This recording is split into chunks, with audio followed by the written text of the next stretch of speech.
susar, herkes susar. Her yer kural, yıkın duvarları.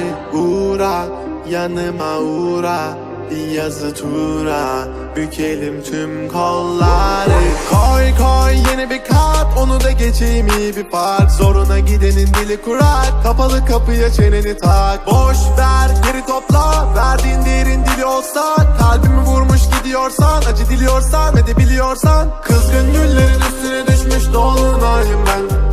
Soldum bir kere, geriye dönersem yok olayım ben.